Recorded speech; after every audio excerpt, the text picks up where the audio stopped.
kids as a whole are not lazy. Maybe they don't want to do the work because it isn't interesting to them. Welcome to the Unschooling Lifestyle, the podcast that challenges conventional education and invites families to redefine success on their own terms. If you're ready to break free from outdated systems and embrace a life of curiosity, connection, and true freedom, this is your space. Join us as we explore real stories, practical insights, and inspiring conversations that empower you to trust your instincts, partner with your children, and take the path of least resistance toward the life you've always dreamed of. On today's episode, we are joined by Peter Berg from Aero, the Alternative Education Resource Organization.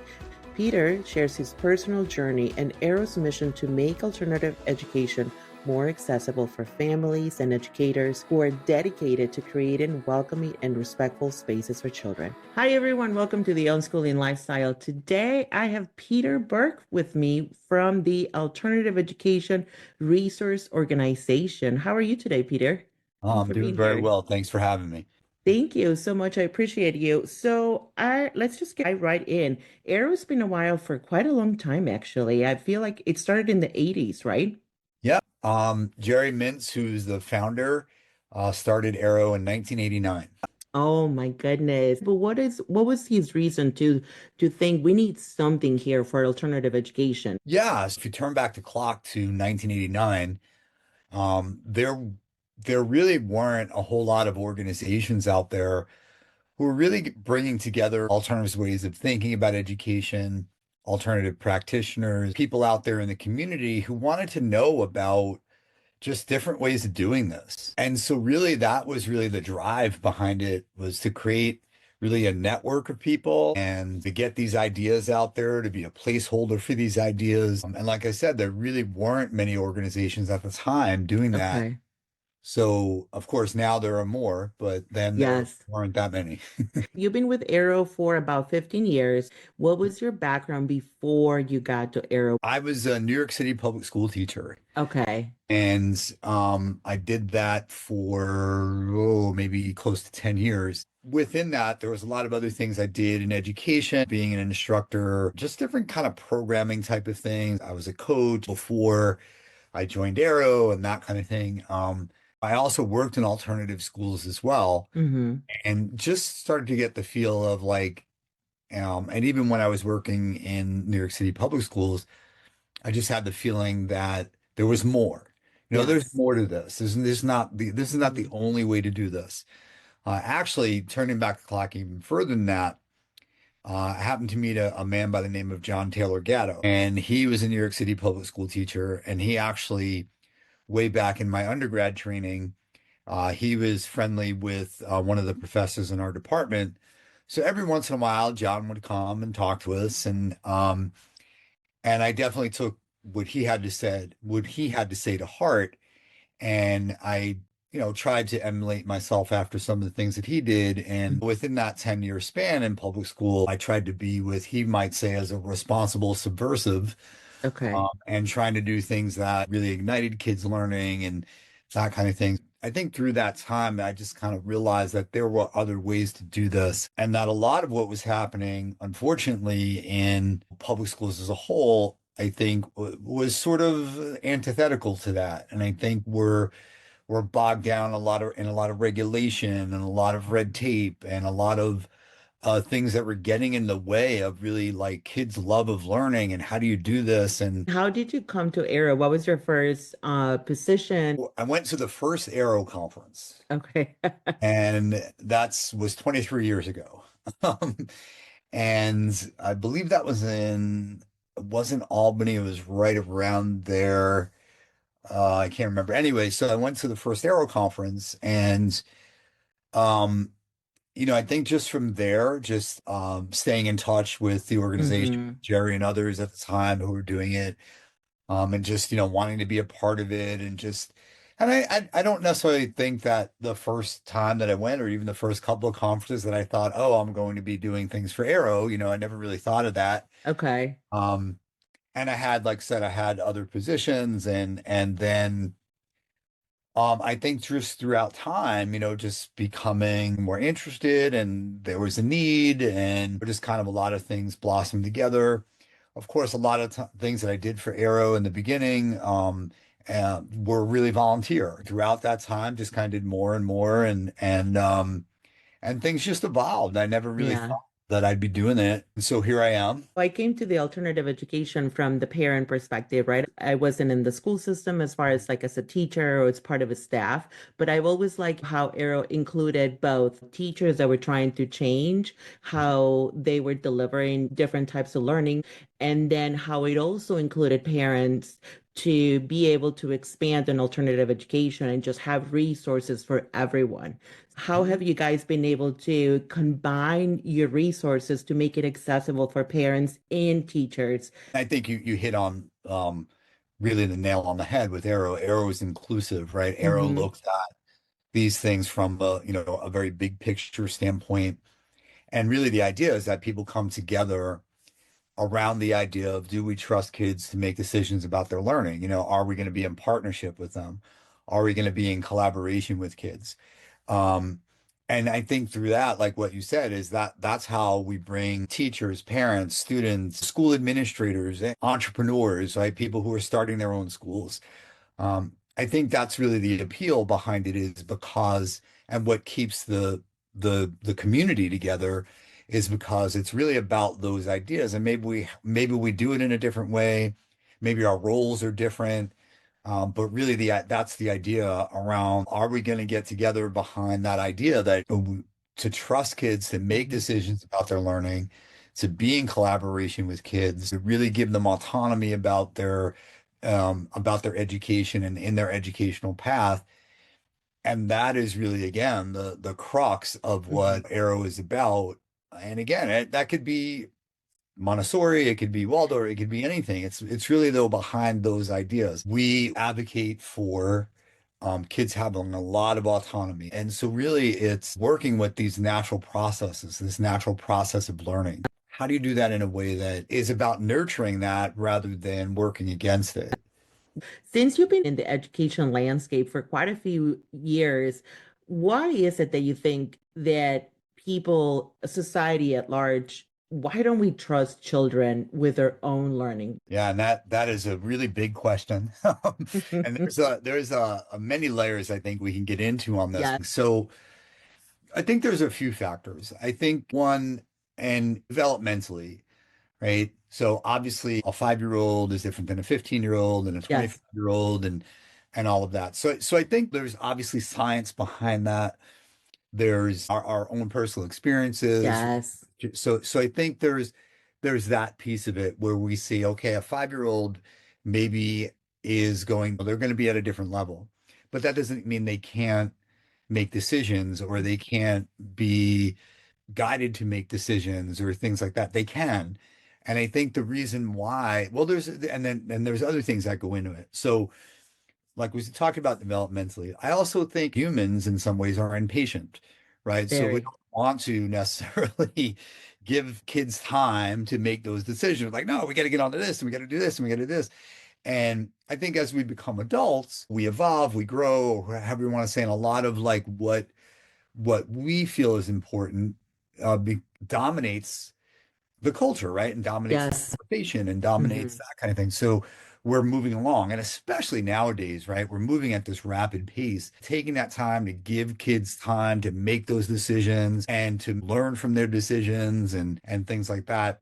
I think it's that. I also think it's the structure in a lot of ways of school, right? And our society, I think, doesn't favor that at all, right? No. And it goes in the other direction, right? It's more about, well, we're gonna have kids come to school, we're gonna force them to come, and we're gonna make them learn these things, and we're gonna make them learn this thing on this day with this group of people, and only people who are in their age group, and only in this building, and only this, and only that, right? And now, to be fair, I think there's more recognition about that, and things have changed somewhat, but I think the Yes. structure of that and the belief that kids have to be taught Fine. and led. And Hmm. yeah, sometimes they need guidance, of course, right? We all need it, right? Hmm. But I think that the idea is that structure that, well, if you don't tell them what to do on this day, they're not going to learn. And I think so. I'll stop there because I think there's a lot we can get into. We can get really out into the weeds on this. Yes. But I think to me that's what I see as the biggest factors is those things. And I think part of what you said is the trust, right? I think a lot of us as adults, we're not trusted as kids, right, to make our own decisions.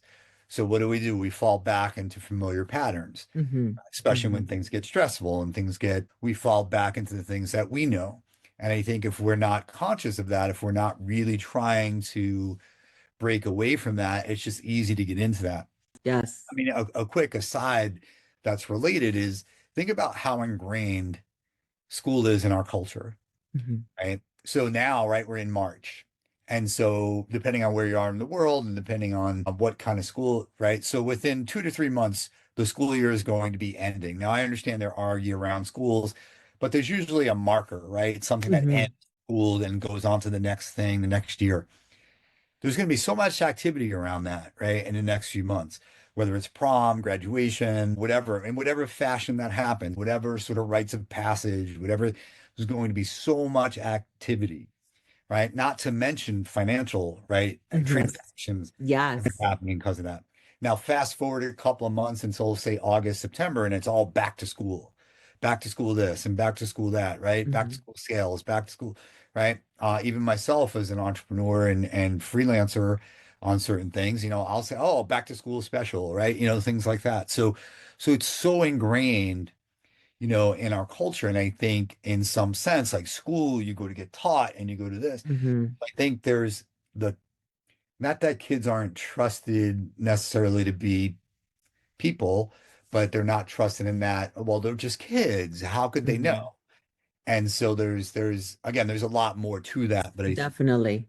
yeah, I've been in the airline industry for about 20 years. There's a clear marker on how our life is run by that particular schedule. So it's 100%. yes, it's so fascinating. And in the years that you have been around, like the partnership aspect is so important because in my work, when I define unschooling in my Facebook group or some of my friends, when I try to describe it, I'm like, it's just living in partnership with my children. It was really hard at the beginning. We weren't trusted as children. I mean, I was definitely on that category, and it was so hard to find the courage to go back into my own childhood and rewrite those patterns that I can trust my children and I can trust myself to facilitate what they need in this particular moment. But it's been a work of like a couple of years now. Do you see that kind of evolution in parents that work with you guys as far as like trusting children and living more in partnership? Yeah, so we do, and then again, sometimes we don't, right? I think Yes. so I don't know if you ever heard of Dana Martin. Yes.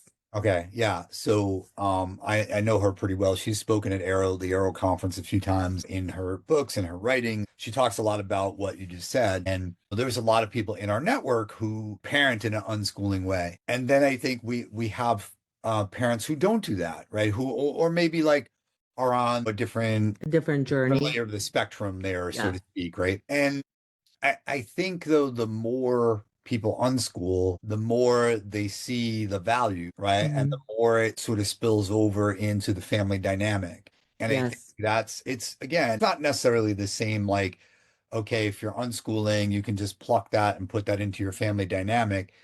But it's a very similar type of philosophy, right? It's a similar way of doing things. The idea, right? The trust and the community and the collaboration. And hey, I'm going to trust that if you say you want to learn about X, I'm going to do as much as I can to help that, right? Yes. And as a parent, now, of course, none of us are experts in every field, but as a parent doing it, one thing that parents can do is to find as many available resources as they can, Yes. right, to help their child do that. And that could be reaching out to an organization like Aero or others. Let's say somebody wants to learn blacksmithing, right? Child wants to do that.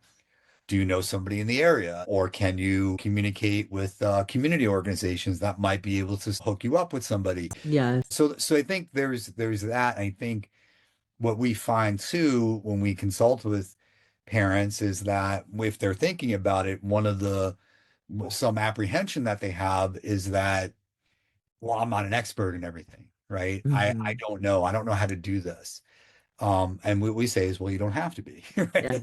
Yes. That is so cool, though. Yeah, I remember Dana actually helped me along at the beginning of our journey because I was struggling. My native language is Spanish. And then I was teaching Spanish to the boys. I wanted them to be bilingual because I knew how important it is, how it has helped me in my life. But it got to the point where conversations were kind of very complex, and I was struggling with the philosophy because I was sacrificing connection over the language because it was just very tangible that my son didn't know how to express like more complicated sentences.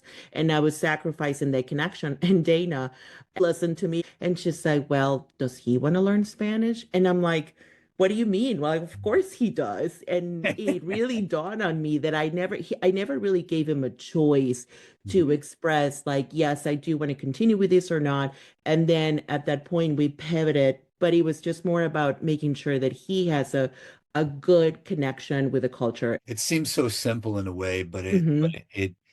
it somehow gets complicated. It's just like just asking kids, right? Just asking them what they want to do. And I was doing a recording earlier today and I was talking about youth rights.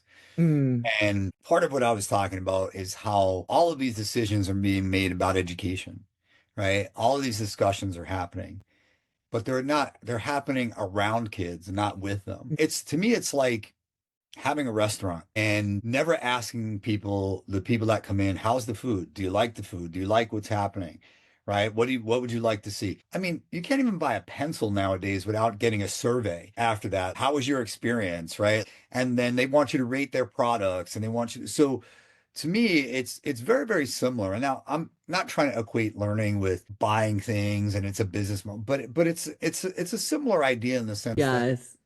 you're not asking, right? We're not asking the consumers, right? And Yes. put it that way, right? The kids are the consumers of this stuff, and we're not asking them, and we're not inviting them even. Now, don't get me wrong. I mean, yes, there are places that happen where youth are involved, and yes, youth are involved in a lot of ways. And some of the kids, like you said, the consumers, they don't even have a choice whether to be a consumer in that place or not. A lot of times we don't ask the questions because we're afraid of the answers. Or it never occurs to us to ask, Hmm. right? Yeah. It's just like if you think about like we're talking about school, right? And I think when I want to be clear when I'm talking about the conventional structure of school, Yes. right? In the conventional setting. Now, that doesn't mean that every alternative is completely different than the conventional because some aren't and some are in some ways, I would say almost a worse option, right? At least from my standpoint. When we talk about the structure of school. It's just that's what you do, right? Like there's no like we were talking about, it's just ingrained in the culture. Hmm. So for a lot of people, why would you even ask kids, right? Why would you even ask them? It's just what you do. You're Yes. supposed to go to school, right? Yeah. And you're supposed to do good in school and you're supposed to do whatever. And you're supposed to like school, right? Like that's the other thing. It's like you're expected to like it. Or there's even the whole other thing where, oh, we know kids don't like school, but we're sending them anyway, right? Never thinking about, well, why don't they like it? What is happening there? Oh, is it because kids are lazy and they don't want to do schoolwork? Well, kids as a whole are not lazy.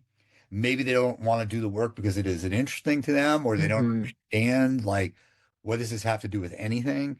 Um, it, Interesting point there. Like so Neil deGrasse Tyson, who's, astrophysicist, he talked Hmm. about how learning things like algebra or doing a certain kind of essay or things like that, it creates neural pathways and it creates problem solving and things like that. But when is that really, explained to kids, right? Maybe you're never going to use algebra, right? But here's a reason why going through these processes and a democratic process, a process with learning from each other, what does Hmm. that do, right? How does that open up those neural pathways? And so to me, the idea of it never occurs to ask, it never Yes. occurs to rethink.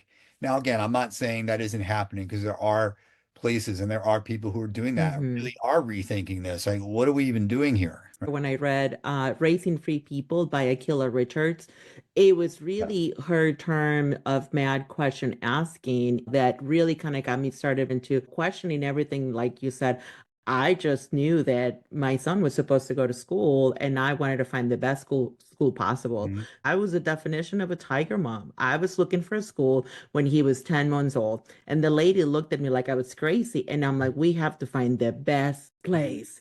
And he was taking Chinese lessons since he was 10 months old.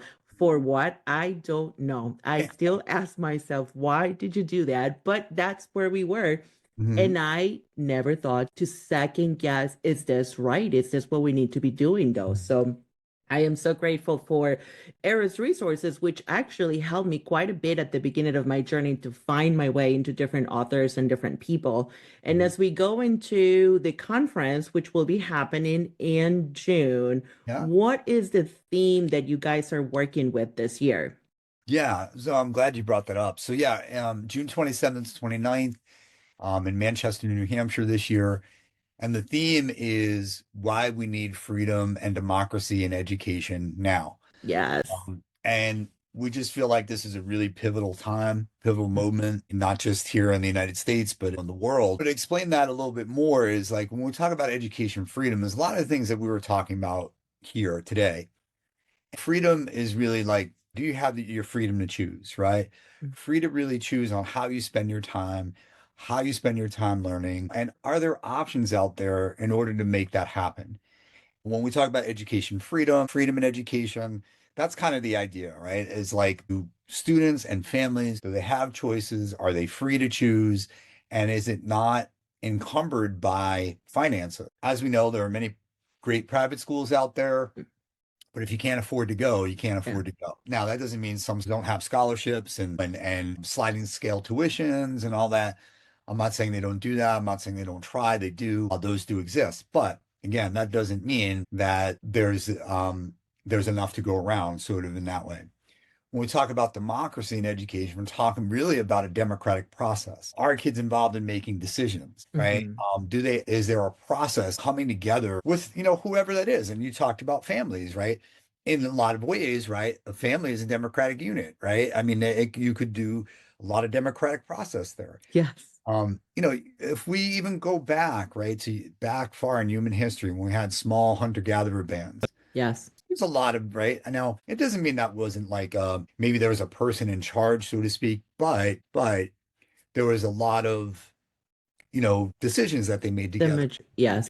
Go back to a lot of what our Constitution is based on, the Iroquois Confederacy, right? That kind of democratic process. And so that's kind of when we talk about democracy in education, that's what we're saying. This Yes. democratic process, this decision making, that your decision making actually means something, right? And it's taken seriously, and you have that, right? You have that sort of agency. You Yes. do those things, and you're not being told, well, you must go to this school, and that's it, and you don't have a choice, and Hmm. that's it. And it's like, suck it up, buttercup, because that's where you're going. And look, I'm not saying kids haven't gone through that and they haven't somehow figured it out. I went to public school. I mean, I had a choice when I went to high school, which was sort of rare. But I didn't have a choice where and honestly, as a kid, I didn't know any better, right? You just went to Of school. course. And Yes. my parents Exactly. didn't know any better, right? You just went to school. That's what you did. Yes. But so that's what we're talking about, and really getting behind these ideas. And you mentioned earlier about it's open to everyone, right? Students and teachers and administrators and entrepreneurs and founders and all of that. And all of these people coming together behind these ideas to discuss and learn from each other and just be with each other. And I think part of the democratic process is sometimes you're going to be in a room with somebody you don't agree with, right? Yes. How Yes. do you navigate that, right? How do you and to be on, like, to take this a little bit further, even, I think we're in the place that we're at now culturally, right? Politically, culturally, democracy is based on trust. Hmm. And right now we have very little trust. Yes. And I'm sure I'm guilty of that as well, right? And I think it's across now it's going across just culturally and to agencies and just, do people have people's best interest at heart? And are we coming in good faith together, negotiating, not even negotiating, but coming and discussing things in good faith? And people can't even trust that, right? I think Yes. we're at almost there, right? I don't know they're quite yet, but we're sort of at that cusp of like being that. And to me, a lot of that really stems back to this democratic process in education and having that sort of that freedom and to be able to do Hmm. again and to be in places with people we don't agree with, but how do we work through that? How do we work those things out? And how do we hear each other? And even if we don't agree, I mean, I want to understand, right? I want to understand where somebody's coming from. I mean, I Hmm. agree with that, but at least I want to be able to do that and then know that we have common ground on other things. Maybe Yeah. not have common ground on everything, and I'm sure we don't, right? I'm sure people, I mean, I wouldn't want everybody to have common ground with me on everything, but I hope Yeah. on the fundamental things, I hope that we can at least come to a point where at least we understand each other and we both came to that, or whatever that is, that dialogue, discussion in good faith, Hmm. really try to understand and really try to do what's best for kids. And I think, Yes. this conversation, that's what this is about. What doing what's best for kids, but with them, right? Not just Yes. for them, but with them. And there's a lot of ways to do that, that sometimes it takes a lot of work, but Yes. sometimes doesn't. Like sometimes it's sort It of could be so easy. simple though. I mean, I know for us at some point we have a lot of boxes and boy, those are the best times though. I love what you said about, doing things with kids. And I think that's what I feel like what the conference has brought. I attended the one that you did online and it was really about bridging the gap though. For us as an unschooling family, there is a has been a change and a shift in the way we do our life as far as our work, Mhm. because we're home with our children. There's always a parent, but I understand sometimes that's not possible. So having other people advocating and also creating the safe spaces that kind of has a good flow between the home and the school or the space that they spend their time in, where they're trusted in both places, the home and the other space. Mhm. It's always such a nice way to facilitate life when unschooling or when a parent cannot be home at all times and help with that. Can you tell me about as far as like family friendly, like if families are trying to make like a road trip to New Hampshire and Yeah. attend, what can they Yeah. do? Yeah, absolutely. So the idea of being family friendly is that we're welcoming to families. We want kids there, right? Hmm. The idea is that there'll even be some sessions that are led by kids. New Hampshire in itself is family friendly, but Yes. there's lots of things to do, and for families who are gonna come to the conference. And I think just that culture of being family friendly, right? Of having other families there, of understanding that a lot of times what happens at Aero conferences is that a group of kids are there and all of a sudden they start to get together and then they start planning things, right? And they go off and do stuff, or sometimes they stay around and they're part of like the sessions and things. So that's the idea, is like the idea is that we want for families to understand that this is for everybody, and that maybe there's some families who just want to find out like what the heck is this about, right? What are the options out there? What's going on? But we also want the kids there as well. Let's just say as an adult, right? I would go on and find out about something. And then I'd go back and tell the kids about it. Now, I'm not saying that's a bad thing to do. I mean, that can certainly work, and there's a lot of value in that. But if kids are there, right, and they can experience it for themselves and Yes.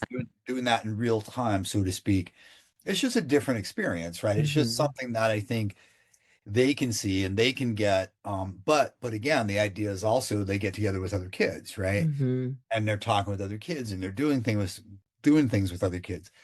We do have activities, although I would say like a lot of what Aero tries to do is to let that happen naturally and organically. Organically, yes. And there's a space. I mean, the Saint Anselm campus, it's beautiful. There's a lot of outdoor space. There'll be indoor space for that to happen as well. Oh, cool. Just kind of like those things. And it's like encouraging that to happen and also supporting that when it happens. Look, we've had plenty of kids that come and they go to all the sessions and they don't necessarily want to do other stuff. And that's okay, right? They're certainly Yes. welcome to do that as well. So it's just really like When we say family friendly, it's just about that idea. There's also obviously dorms that families can stay in together and things like that. So Oh, okay. yeah, so the facility itself at St. Anselm, it lends itself well to that. There are some that are like apartment style where a family of four can stay together or even more, right? We've had larger families. Yes, there are so many places that are not child friendly. Me being at airports a large part of my life, I always notice how airports are very not child friendly. And Mhm. some of them are changing with dedicated spaces for children, but sometimes spaces are not designed with children in mind at all. So where can people find more about the conference and buying the tickets? And what kind of support do you need for the conference? Are you asking for support?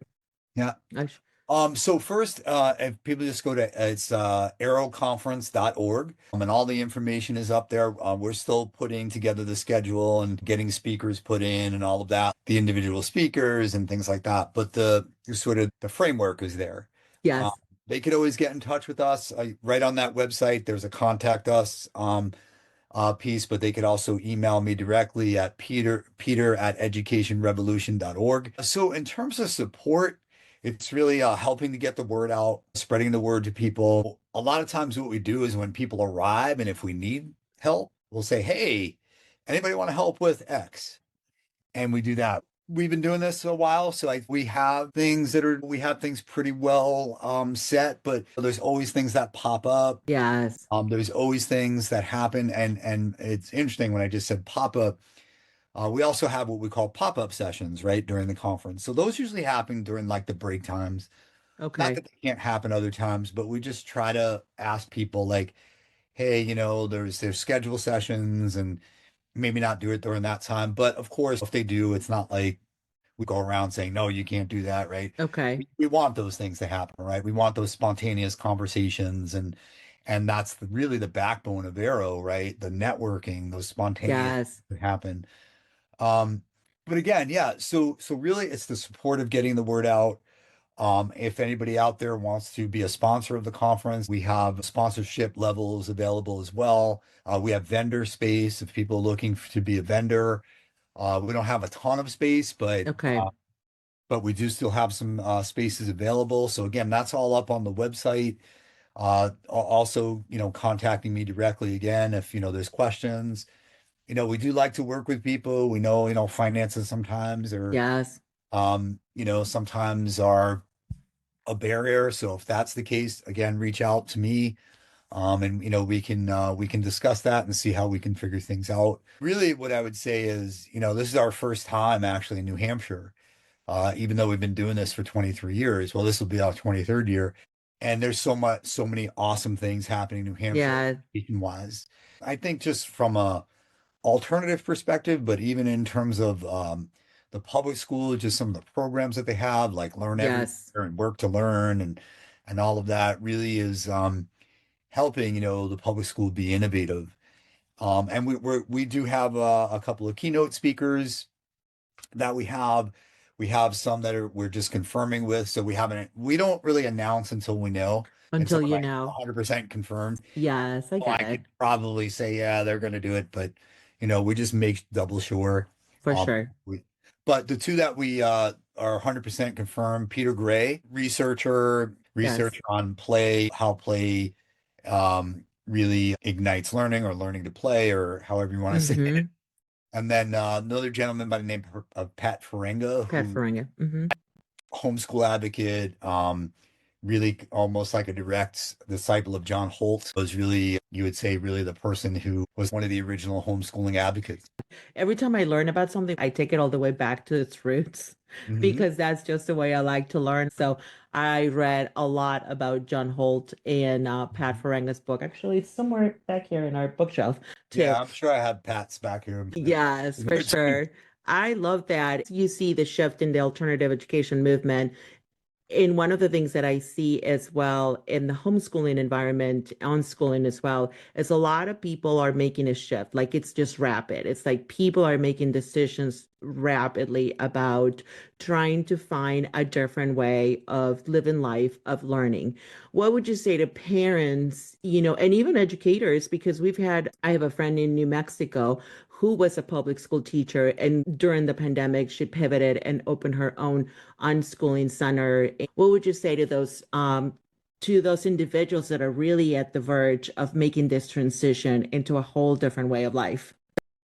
Well, first of all, thank you for doing it and know that you're not alone. You're absolutely not alone. There are organizations like Aero and others who provide support, have a network of people who are either just starting themselves or have been doing it for some 30 years or more who've been doing this. So I would say definitely go for it.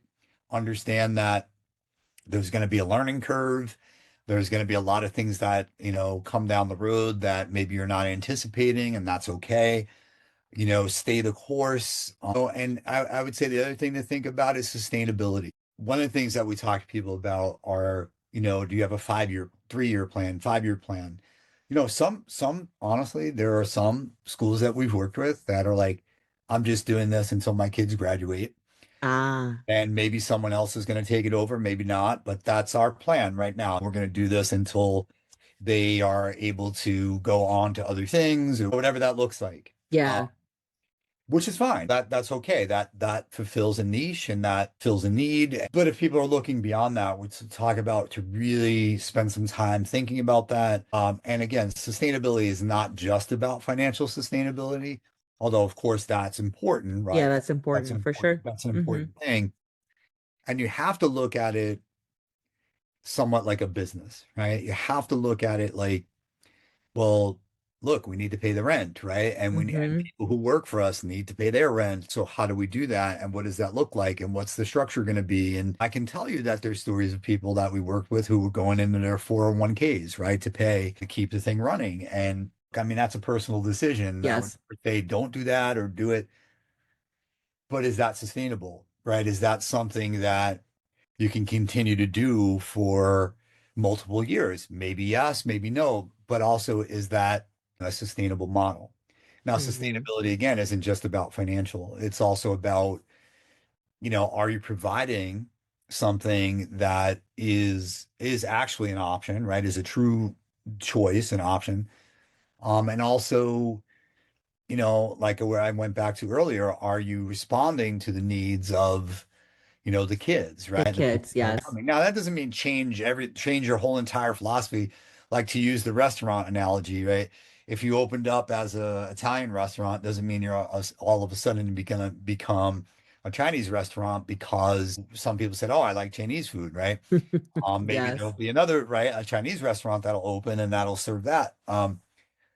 But that being said, it doesn't mean that there can't be some adjustments made, right? To again, to be sustainable and what are people really looking for? yes. People looking for something to me, right? They understand that for a lot of kids, the conventional system is not working. Hmm. They're looking for something different. They know something needs to be different. Sometimes parents are just looking for a place where I just want my kid to go somewhere where they're learning, they're happy.